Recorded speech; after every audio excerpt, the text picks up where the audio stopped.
अस्सलाम वालेकुम, क्या हाल है दोस्तों। हाज़िर हूँ एक नए वीडियो के साथ। पॉलिटिकल सिस्टम ऑफ तुर्की या कॉन्स्टिट्यूशन ऑफ तुर्की या गवर्नमेंट स्ट्रक्चर ऑफ तुर्की।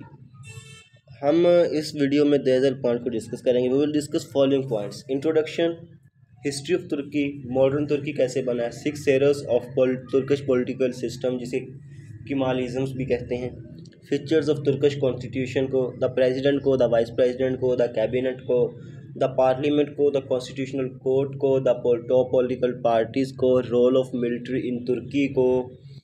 बाद में हम कंक्लूड करेंगे और फिर देखेंगे व्हाट्स नेक्स्ट फॉर तुर्की, कि तुर्की के लिए आगे क्या है। ये जो 12 नंबर पे है रोल ऑफ मिलिट्री इन तुर्की, इसके लिए एक अलग वीडियो भी बनाऊंगा और इसमें भी मैंने डिस्कस किया हुआ है कि ये क्वेश्चन बड़ा इंपॉर्टेंट है सीएसएस के पॉइंट ऑफ व्यू से कि role of military in Turkey क्या है।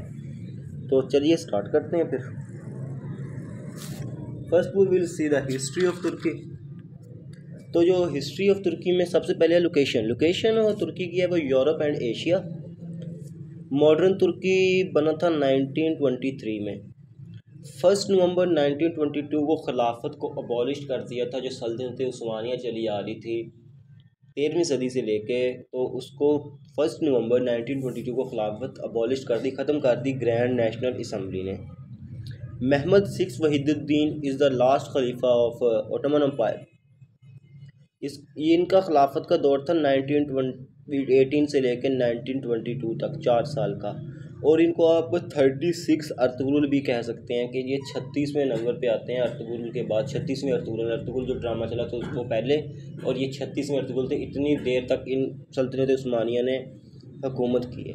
मुस्तफ़ा कमाल अतातुर्क ये थे, इन्होंने ये मॉडर्न तुर्की की बुनियाद रखी थी, खिलाफत को अबॉलिश किया था। ये एक थे जनरल थे, तो ये फर्स्ट प्रेसिडेंट ऑफ मॉडर्न तुर्की थे। ये प्रेसिडेंट रहे हैं तुर्की के 1923 से लेकर 1938 तक।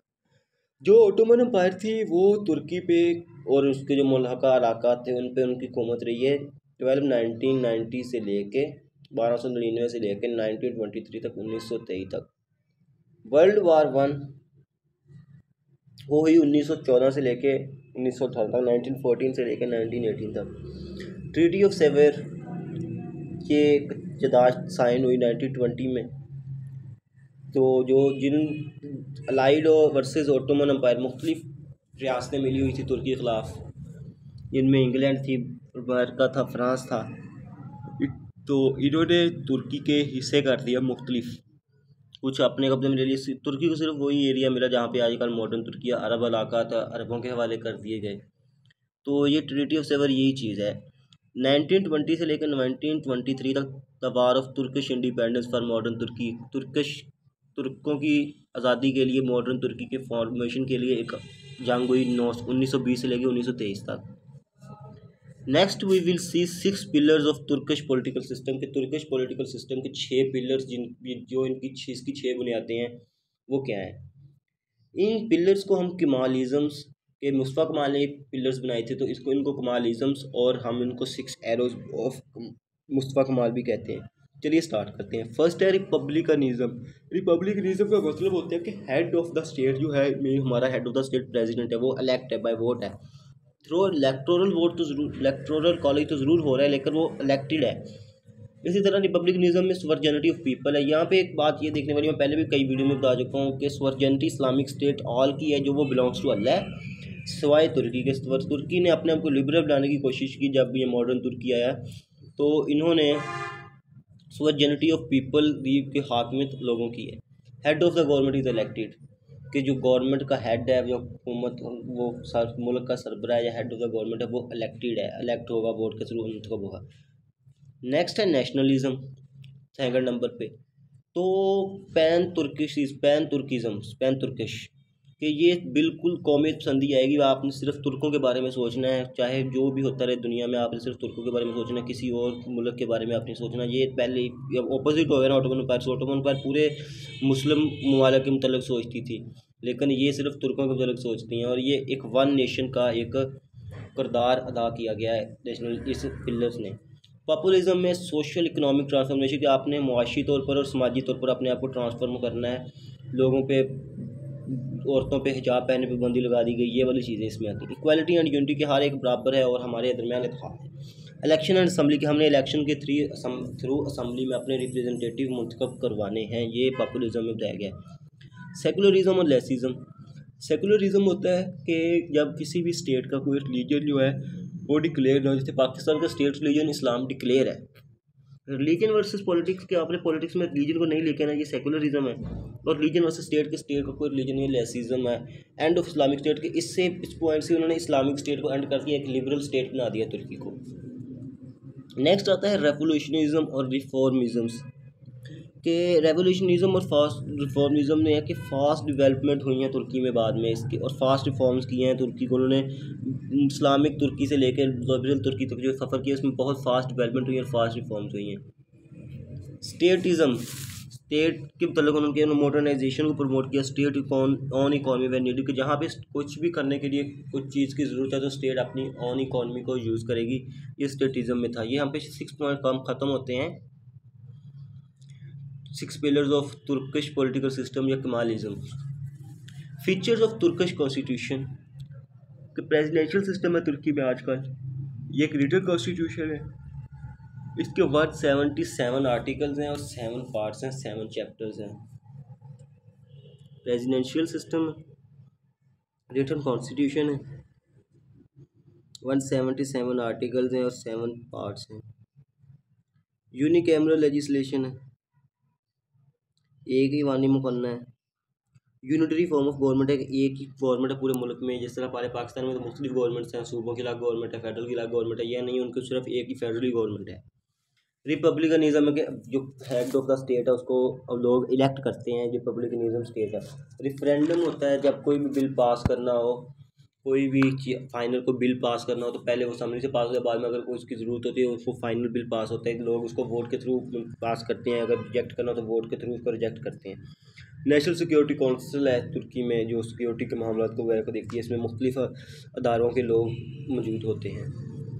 नेक्स्ट नेशनलिज़म, जो कौमियत पसंदी है वो इनके प्रीएम्बल में तुर्की के जो कॉन्स्टिट्यूशन उसका इफ्तिताई जो फर्स्ट पेज होता है उसी में इस चीज़ को बयान कर दिया गया है।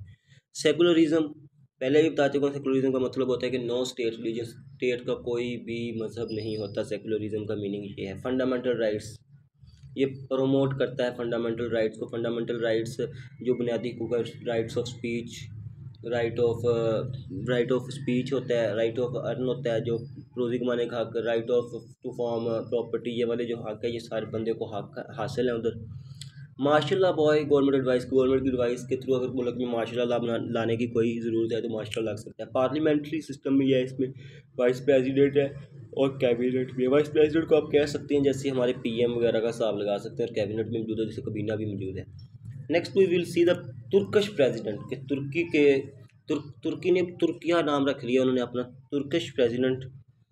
तो ये डायरेक्टली इलेक्टेड होते थे, डायरेक्टली इलेक्टेड हुए जब 2007 में अमेंडमेंट के थ्रू कहा कि अब ये डायरेक्टली इलेक्टेड होंगे आवाम से। फर्स्ट पहले ये 2007 से पहले ग्रैंड नेशनल असम्बली, जिसको हम आगे डिस्कस करेंगे, वहाँ से बाय वोट मुंतखब होते थे लोग, रिप्रेजेंटेटिव्स वोट लेके आते थे, वो आगे मुंतखब होते थे। बाद में अमेंडमेंट के थ्रू डायरेक्टली मुंतखब होने लगे वो। टर्म्स 5 ईयर्स हैं और ये वंस री इलेक्टेड के वंस री इलेक्टेड एक बंदा 2 मरतबा ही सदर बन सकता है। 2017 अमेंडमेंट, 2017 में अमेंडमेंट हुई, प्रेसिडेंट इज़ अकाउंटेबल के जो सदर है वो भी जवाब दिकुनुंदा है, लोग उससे जवाब मांग सकते हैं। 16 अप्रैल 2017 आफ्टर मिलिट्री जो ऑपरेशन हुआ था, लोगों ने वो जो सारा हुआ था, रेवोल्यूशन आई थी, मिलिट्री रेवोल्यूशन, उसके बाद 16 अप्रैल 2017 में प्रेसिडेंशियल फॉर्म सदारती निज़ाम को अप्लाई कर दिया गया तुर्की में। नेक्स्ट हम देखते हैं power and functions. Executive functions है प्रेसिडेंट के, लेजिस्लेटिव फंक्शंस है प्रेसिडेंट के, जुडिशियल पावर है प्रेसिडेंट के पास। जितनी भी हाई लेवल की अपॉइंटमेंट्स है वो प्रेसिडेंट ने करनी है। वाइस प्रेसिडेंट को अपॉइंट करना है वो प्रेसिडेंट ने करना है, कैबिनेट को अपॉइंट करना है प्रेसिडेंट ने करना है। जितनी भी आर्म फोर्सेस हैं उनका हेड है प्रेसिडेंट। अपॉइंट एम्बेसडर्स, किसी भी दूसरे मुल्क में एम्बेसडर्स को भेजना है तो वो भी प्रेसिडेंट साहब का काम है। साइन एग्जीक्यूटिव ऑर्डर, जो भी काम एग्जीक्यूट करवाना है मुल्क में, कोई एमरजेंसी नाफिज करनी है या कोई सर्वे वगैरह करवाना है तो एग्जीक्यूट करवाना है, जब कोई बजट वेज वगैरह पेश करना है तो सारे एग्जीक्यूट वगैरह के ऑर्डर को साइन करना होता है प्रेसिडेंट ने। 12/15 मेंबर्स ऑफ कॉन्स्टिट्यूशन कोर्ट है, उनमें कॉन्स्टिट्यूशन कोर्ट उसके 12 में से 15 मेंबर्स कॉन्स्टिट्यूशनल कोर्ट के प्रेसिडेंट मुंतखब करता है। Head of national security policy, head national security policy जैसे कौमी सलामती का हमारा भी इजलास होता है इधर, उसका हेड है प्रेसिडेंट। हमारे इधर वज़ीर आज़म साहब करते हैं सदारत, वहाँ उनके प्रेसिडेंट साहब करते हैं, सदर साहब करते हैं। Head of national security council हो गया। लेजिस्लेटिव में कानून साजी में यह है कि वीटो पावर है, अगर कोई कानून इनको पास नहीं मंजूर, कोई कानून बन के आ जाते हैं इनके पास सिग्नेचर के लिए, अगर इनको ये मंजूर नहीं है तो वीटो करके उसको रिजेक्ट कर सकते हैं। जुडिशियल में ये अपॉइंट जजेस करते हैं। अनाउंसमेंट ऑफ रेफरेंडम, अगर किसी भी चीज़ के मतलब उन्होंने रेफरेंडम करवाना है तो अनाउंसमेंट ऑफ रेफरेंडम के थ्रू वो करते हैं क्या कि अनाउंसमेंट ऑफ रेफरेंडम करते हैं कि आप इसके हक़ में, अगर आप इसके हक़ में तो वोट करें इसके हक़ में, अगर इसके अपोजिट में तो रिजेक्ट कर दें इसको, इसके हक़ में वोट ना करें, इसको अपोजिट मुखालफत में इसके वोट करें। नेक्स्ट हम देखते हैं द वाइस प्रेसिडेंट को। वाइस प्रेसिडेंट में पहले जो वाइस प्रेसिडेंट था ये प्राइम मिनिस्टर होता था। 1923 से लेकर 2018 तक ये प्राइम मिनिस्टर का ओहदे के बराबर था वाइस प्रेसिडेंट, नायब सदर प्राइम मिनिस्टर के हक़ में। Then parliamentary forms change, same system change into हो गया प्रेसिडेंशियल फॉर्म में 2017 में, जैसे पहले बता चुका हूँ कि पार्लियामेंट्री निज़ाम को प्रेसिडेंशियल निज़ाम में चेंज कर दिया उन्होंने। Second highest post after president, के प्रेसिडेंट के बाद ये दूसरी बड़ी पोस्ट है। ये मेंबर ऑफ कैबिनेट भी होता है, कैबिनेट का एक ये मेंबर होता है vice president. The cabinet, cabinet के पावर एंड फंक्शंस, कैबिनेट जो कबीना बनती है ये इनके पावर एंड फंक्शंस क्या है। लेजिस्लेटिव पावर है, कानून साजी की इनके पास पावर है। इन्वेस्टिगेशन पावर अगेंस्ट एनीवन, किसी के खिलाफ इन्वेस्टिगेट करना हो तो ये कबीना की पावर होती है। एग्जीक्यूट पावर, कोई भी चीज़ काम करवाने तो एग्जीक्यूटिव पावर भी इसके बाजात है।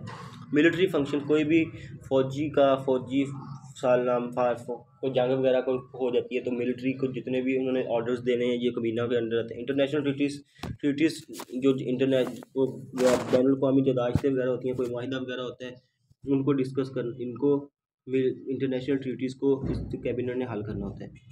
नेक्स्ट हम देखते हैं पार्लियामेंट, ग्रैंड नेशनल असम्बली को, जिसको पहले 2007 से पहले जो प्रेसिडेंट को 2007 से पहले जो प्रेसिडेंट को मुंतखब करती थी ग्रैंड नेशनल असम्बली, हम उसको देखते हैं। इसकी कंपोजिशन में ये देखें कि इसके 600 मेंबर्स हैं, 5 ईयर टर्म है हर एक असम्बली की। ये मुंतखब होते हैं, डायरेक्ट इलेक्शन, अवाम डायरेक्ट वोट करती है उसको, तो 600 मेंबर्स होते हैं। 2 parliamentary form of government in Ottoman empire, सल्तनत उस्मानिया में भी 2 पार्लियामेंट्री गवर्नमेंट बनी थी। सल्तनत उस्मानिया में भी 2 पार्लियामेंट्री फॉर्म ऑफ गवर्नमेंट बनी थी, 1876 में और 1908 में। 1920 से लेकर 1923 के दौरान इंडिपेंडेंस हुई फॉर मॉडर्न तुर्की, फिर मॉडर्न पार्लियामेंट बन गया। अब हम इसके देखते हैं पावर एंड फंक्शंस को पार्लियामेंट के। लॉ मेकिंग, कोई भी कानून साजी करनी होती है तो ये फंक्शन होता है पार्लियामेंट का। इन्वेस्टिगेशन पावर, किसी भी अगेंस्ट इन्वेस्टिगेट करना हो, कोई भी चीज़ करनी हो, इन्वेस्टिगेशन पावर वो पार्लियामेंट का फंक्शन है। मनी बिल्स, बजट वगैरह पेश करने हैं, मनी बिल बनाने हैं, वो भी सारा पार्लियामेंट का फंक्शन है। अमेंडमेंट इन कॉन्स्टिट्यूशन, कॉन्स्टिट्यूशन में तरमीम वगैरह करनी है, ये भी फंक्शन है पार्लियामेंट का। कमेटीज़ हेडशिप, किसी भी कमेटीज़ वगैरह की हेडशिप के मुतालिक जो भी किरदार वगैरह होता है वो सारा फंक्शन है पार्लियामेंट का। रेक्टिफिकेशन ऑफ ट्रीटीज़, ये दाश्तों पर कोई बहस मुबाहिसा या उसको कुछ सही सिमत में लेके जाना, ये सारा फंक्शन होता है रेक्टिफिकेशन का। रेक्टिफिकेशन ऑफ ट्रीटीज़ करती है पार्लियामेंट। नेक्स्ट हम देखते हैं कॉन्स्टिट्यूशनल कोर्ट ऑफ तुर्की को। तो कॉन्स्टिट्यूशनल कोर्ट ऑफ तुर्की क्या है, तो इसके 15 मेंबर है कंपोजिशन के, जितना हमारे सुप्रीम कोर्ट है ये जुडिशरी सिस्टम में आ जाता है। तो इनके 15 मेंबर्स हैं, तो हर मेंबर की जो 15 में से 12 हैं वो तो मुंतखब करते हैं प्रेसिडेंट ने, 3 मुंतखब होते हैं असम्बली के थ्रू। 12 ईयर टर्म्स है हर एक बंदे की, और अगर 12 ईयर्स टर्म है या 65 ईयर्स एज जब हो जाएगी वो 12 साल नौकरी कर लेगा कॉन्स्टिट्यूशन कोर्ट में, अगर नहीं तो 65 ईयर्स एज जब तक हो जाती है, अगर वो 11 साल की उम्र में, तो 65 ईयर्स एज में भी वो रिटायर हो जाएगा। तो हम अब देखते हैं पावर एंड फंक्शंस को। ये प्रोटेक्टर ऑफ कॉन्स्टिट्यूशन होते हैं, कॉन्स्टिट्यूशन को का हिफाजत करते हैं एज अ सुप्रीम कोर्ट, ये as a function as a supreme court करती है। ट्रायल प्रोसीजर, इसमें एक जो केस चलता है, ट्रायल होते हैं, वो सारा प्रोसीजर फॉलो किया जाता है कि किसी भी को कैसे सलाह वगैरह देनी है, क्या फ़ैसला करना है, ट्रायल प्रोसीजर के थ्रू इसमें अमल होता है। नेक्स्ट हम देखते हैं पॉलिटिकल पार्टीज़ इन तुर्की। तो ये पॉलिटिकल पार्टीज़ इन तुर्की शुरू करने से पहले मैं एक बात बता दूं कि तुर्की में ना दो किस्म की पार्टीज़ हैं, राइट विंग और लेफ़्ट विंग। जो राइट विंग पार्टी हैं वो सपोर्ट करती हैं इस्लामी नज़रियात को, वो ओटोमन एम्पायर के हक़ में है, सिंपल सी बात ये है। और लेफ़्ट विंग पार्टीज़ वो पार्टियाँ जो लिबरलिज़म के हक़ में है, यूरोप के हक़ में है, तो वो सपोर्ट करती हैं ये मॉडर्न तुर्की का जो लिबरलिज़म वगैरह है, फ़ौज वगैरह इसके अंदर आ जाती है। सारा सीन ये है। चलो हम डिस्कस करते हैं। मल्टी पार्टी सिस्टम है। तो फर्स्ट ऑफ ऑल पार्टी है AK पार्टी, जिसका इंग्लिश में नेम बनता है जस्टिस एंड डेवलपमेंटल पार्टी। ये AK पार्टी है, CHP आगे आ रहा है, ये तुर्की में इनके नेम है। जो इंग्लिश में नेम है वो आगे मैंने ब्रैकेट में लिखा है जस्टिस एंड डेवलपमेंटल पार्टी। ये एक राइट विंग पार्टी है, ये स्पेलिंग की थोड़ी मिस्टेक है, राइट विंग पार्टी है। सोशल कंजर्वेशन, ये मुआशी तौर पर एक मजबूत पार्टी है। इसी पार्टी के ही जो बानी रुकन है वह रजब तैयब एर्दोगान, जो आजकल तुर्किया के सदर भी हैं, इसी पार्टी में से उनका ताल्लुक है। बिल्ड ओटोमन एम्पायर, उसका बेसिक मकसद है कि हमने ओटोमन एम्पायर सल्तनत उस्मानिया ही बेस्ट है, उसके नज़रिए के ऊपर ही तुर्की को अब बिल्ड करना है। नेक्स्ट हम देखते हैं सेकंड पॉलिटिकल पार्टी, जिसका नेम है CHP, जो है तुर्किश नेम। इसका इंग्लिश में नेम पता है रिपब्लिकन पीपल्स पार्टी। ये सेंट्रल लेफ्ट है, मॉडर्न लिबरल है, ये लिबरलिज्म को प्रमोट करती है। ये प्रमोट करती है सोशल डेमोक्रेसी को, समाजी तौर पे जो डेमोक्रेसी होती है, जमहूरियत को, ये प्रमोट करती है। नेक्स्ट पे है DHP, पीपल्स डेमोक्रेटिक पार्टी। ये सबसे ज़्यादा लेफ्ट विंग की पार्टी, वो सेंट्रल लेफ्ट थी, थोड़ी सी लेफ्ट थी, थोड़ी सी राइट थी, दरमियानी पार्टी थी। ये बिल्कुल लेफ्ट विंग का। सोशल इकॉनमी, ये मुआशी तौर पे जो मईशत है उसको बढ़ाना प्रमोट करती है। प्रमोट रीजनलिज्म, अपने तुर्किश के रीजनलिज्म को, इलाकियत को बहुत ज़्यादा, इलाका जो होता है उसको बहुत प्रमोट करती है। और डेवलपमेंट, तरक्की को बहुत ज़्यादा प्रमोट करती है कि हमने तरक्की करनी है रीजनलिज्म में। नेक्स्ट पे है DSP, the democratic party, the left party. इनकी जो ये सेंट्रल लिबरल लेफ्ट पार्टी बिल्कुल CHP की तरह ना, इनकी सारी फिलॉसफी CHP की तरह ही है। सेंट्रल लेफ्ट है, modern liberal, promote social democracy. ये CHP की तरह बिल्कुल दरमियानी पार्टी है, लेफ्ट भी और राइट भी, दरमियान के थोड़ा सा है, ज़्यादा लेफ्ट की तरफ झुका हुआ है, मॉडर्न लिबरल है ये, और प्रमोट सोशल डेमोक्रेसी। नेक्स्ट पे आती है MHP, नेशनल एक्शन पार्टी। ये राइट विंग की सबसे एक्सट्रीमिज़म पार्टी, जिसने सबसे ज़्यादा इस्लाम को प्रमोट करती है ये पार्टी। ये प्रमोट इस्लाम, ये एक्सट्रीमिज़म की पार्टी है। ये राइट विंग की सबसे एक्सट्रीम पार्टी है कि ये कहती है कि हर चीज़ ही इस्लाम है, इस्लाम पे हर चीज़ आके ख़त्म हो जाती है। ये ऐसी पार्टी है। नेक्स्ट ये देखें तुर्किश पॉलिटिकल सिस्टम को। वोटर्स ग्रैंड नेशनल असम्बली में तुर्की के मुंतखब करते हैं every 4 year prime minister cabinet को। प्रेसिडेंट को मुंतखब करते हैं republic every 5 years live to stand for reelection, के इलेक्शन के लिए दोबारा कर सकते हैं। पहले ग्रैंड नेशनल असम्बली में मुंतखब करते हैं लोगों को, वो आगे प्राइम मिनिस्टर या प्रेसिडेंट का वाइस प्रेसिडेंट को मुंतखब करते हैं। नेक्स्ट प्रेसिडेंट का मुंतखब करते हैं वोटर्स। रिपब्लिक को 2 वोट इस्तेमाल करते हैं, असम्बली के लिए, बाद में प्रेसिडेंट के लिए, कि रिपब्लिक के प्रेसिडेंट ऑफ द रिपब्लिक को अवामी जो प्रेसिडेंट है उसको मुंतखब करना है। एवरी 5 ईयर्स उसकी लिमिट होगी, lying to stand for reelection, के दोबारा वो अगले इलेक्शन के लिए खड़ा हो सके। लोकल इलेक्शन होते हैं हेल्ड एवरी 5 ईयर्स के। ये सूबाई हमारे यूनियन काउंसिल सिस्टम में इधर भी है। मुथार कहते हैं विलेज और नेबरहुड को, विलेज काउंसिल फॉर एल्डर्स, के बूढ़े लोगों के लिए एक विलेज काउंसिल बनी है। नेबरहुड काउंसिल फॉर एल्डर्स, के नेबरहुड पड़ोसियों वाली काउंसिल बनी हुई है फॉर एल्डर्स की। मेजर्स होते हैं जो उनके मुंतखब नुमाइंदे होते हैं। म्यूनसिपल काउंसिलर्स होती हैं, जनरल प्रोविंशियल काउंसिल होती हैं। ये है पॉलिटिकल सिस्टम ऑफ तुर्की। नेक्स्ट हम देखते हैं रोल ऑफ मिलिट्री इन तुर्की के। मिलिट्री का तुर्की में क्या किरदार है। मिलिट्री का तुर्की में वही किरदार है जो पाकिस्तान में फ़ौज का किरदार है, जो माशाल्लाह वाला सीन है अभी तक भी जो है माशाल्लाह साहब, वो मिलिट्री का रोल तुर्की में भी यही था। ख़त्म हो गया, अब तो माशाल्लाह ख़त्म कर दिया। हिस्ट्री ऑफ माशाल्लाह के कब माशाल्लाह लगे हैं तुर्की में। 27 मई 1960 को तुर्की में फर्स्ट माशाल्लाह इम्पोज हो गया। ये इस वजह से इम्पोज हुआ कि गवर्नमेंट और अपोजिशन की आपस की लड़ाई की वजह से माशाल्लाह इम्पोज हो गया। सेकंड 12 मार्च 1971 को ड्यू टू इकोनॉमिक क्राइसिस के मुआशी जो बदहाली, उसकी वजह से 12 मार्च 1971 को दूसरा माशाल्लाह इम्पोज हो गया तुर्किया पे। थर्ड पे आता है, थर्ड माशाल्लाह इम्पोज हुआ 12 सितंबर 1980 को। 12 सितंबर 1980 को थर्ड मार्शल लॉ इम्पोज हो गया। ये इम्पोज हुआ पॉलिटिकल अनरेस्ट, सियासी तौर पे जो बेसकूनी से, उस वजह से, क्योंकि 11 प्राइम मिनिस्टर चेंज हो गए थे 1971 से लेकर 80 तक। इतना सियासी तौर पर बेसकूनी थी उस मुल्क में, तुर्किया में। नेक्स्ट हुआ है 27 फरवरी 1997 को पोस्ट मॉडर्न कॉप। क्योंकि पिछले जो, इसको पोस्ट मॉडर्न कॉप इसलिए कहा जाता है कि ये इस वजह से हुआ कि पिछले जो थे वो एक पॉलिटिकल क्राइसिस, इकोनॉमिक क्राइसिस की वजह से हुए, लेकिन ये इसकी एक स्पेसिफिक रीज़न थी।